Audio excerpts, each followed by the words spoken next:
The fewer guns we have in the world, the better it is for mankind. They are as determined as ever. Mr. Chairman, small arms and light weapons are truly weapons of mass destruction. The United Nations conspiring with the majority of its members to do what they've already done to their own citizens.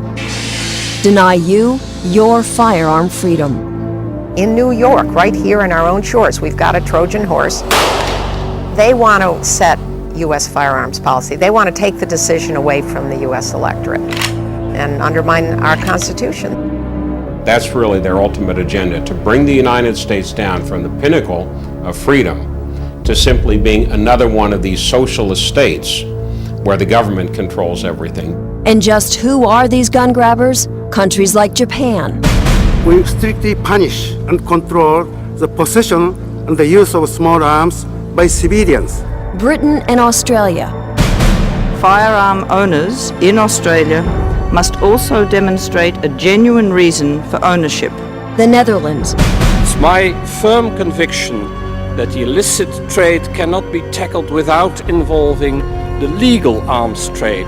And Canada, led by its former Minister of Justice, Alan Rock. Registration is the cornerstone of the entire strategy. Alan Rock is now Canada's voice at the United Nations. His anti-gun agenda is now front and center at the world stage. That's scary. Scary because the United Nations continues to get away with what it does best. It's a stealth operation. Secretly scheming behind closed doors to outlaw your guns. We must not wait until 2006. Accountable to no one. People don't get elected to the UN. And that's the really scary thing. How the hell do you get rid of a UN bureaucrat? These are the biggest human rights violators in the world, and they're trying to tell people in the United States that we shouldn't have certain civil liberties. But the UN is not pushing its agenda alone. There's a propaganda machine working every day, targeting the NRA and gun ownership as evil. It's called IANSA, the International Action Network on Small Arms. This is not about military small arms. This is not about rocket launchers. What they're really after is my Winchester hunting rifle. Just log on to IANSA's website, and you'll see it's made up of more than 500 anti-gun NGOs, or non-governmental organizations. They are absolutely awesome in terms of the power they have. Power and a plot that is being engineered right here in London, in that building behind me where IANSA is headquartered. Imagine, nearly 230 years after the American Revolution, there are still forces at work here on British soil, determined to trample on your freedoms. These people believe that ultimately they know how to live your life a heck of a lot better than you do. Hi, I'm Rebecca Peters. But the plot gets even thicker. The woman who heads up IANSA, Rebecca Peters, led the gun ban movement in Australia. It's time for tough gun laws. Gun owners forced to surrender their firearms to the saw blade, scrap heap, and blast furnace. Now, Rebecca Peters is determined to do the same to American gun owners. We phoned Ms. Peters here at her office and also emailed her requesting an interview, but she never called us back. Rebecca Peters is like a live hand grenade with the pin almost out. She is an extremely dangerous person. Dangerous not only because of what she's done, but because of who she knows. She is good at getting funding, and funding is the key. Working for gun hater and billionaire George Soros' Open Society Institute, Rebecca has secured a seemingly endless supply of money for the UN's global gun control agenda. The pro-gun forces are outnumbered, outspent, 20 to 30 to 1.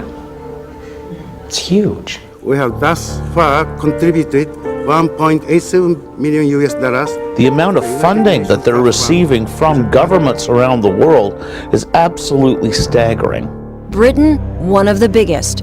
After doing some probing, we found out it gave a $2 million grant in 2001 to IANSA through Britain's Global Conflict Prevention Pool's Small Arms Strategy. With titles like that, you can see why the money trail is impossible to trace. I don't know if 10 bloodhounds searching this stuff out with 100 accountants can find it. In fact, you probably didn't know UNICEF is a partner in all of this. Think of the little kid who showed up at your door on Halloween with a UNICEF box. Would you say no? But it's also an instrument to take away your firearms. So the U.S. taxpayers get to pay for a lot of this trash that comes out of the UN to ban what really is a human right. But UN supporters like Amnesty International don't see it that way. The US citizens do not have a blanket right to use these weapons as they feel fit. They think gun owners are primitives who have to be brought into the modern world. And attorney Mark Benenson should know. He was the former chairman for the American branch of Amnesty International. His cousin founded the organization in England in 1961. I recall how horrified they were when they found out that I was a life member of the National Rifle Association. The Brits were paralyzed with dismay, and they didn't know what to do about it. But Mark insists that what they're doing now is not the answer to a safer world. Not at all.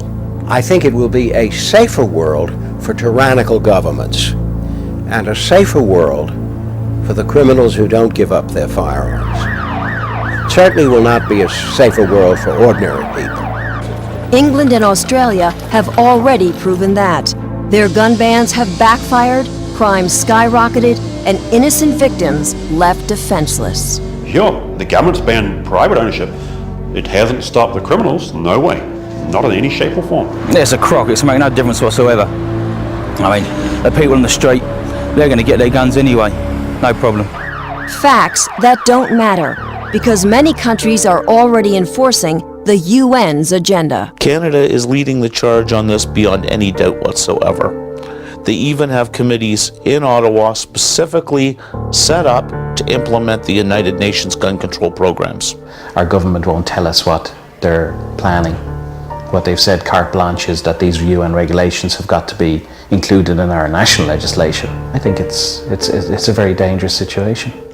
A program of action is a beginning, not an end in itself.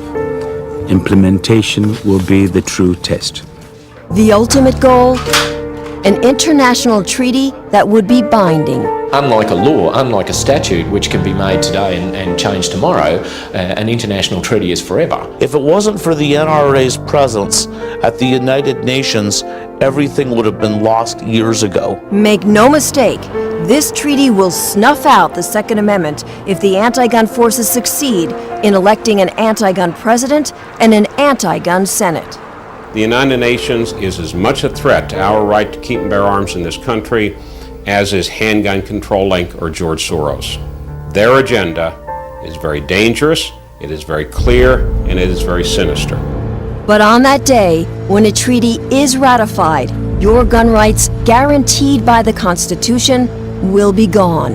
This is not an issue only for gun owners. It's an issue for everybody who believes in our Constitution and democratic governance. You need to go to your congressmen and to your senators and tell them that in no uncertain terms, the United States government should not back the United Nations programs. They're treading on dangerous ground, and you cannot let your guard down ever. Let there be no doubt. Dictators around the world hate the United States because the United States is free. They're scared of your guns and they're going to come and get them.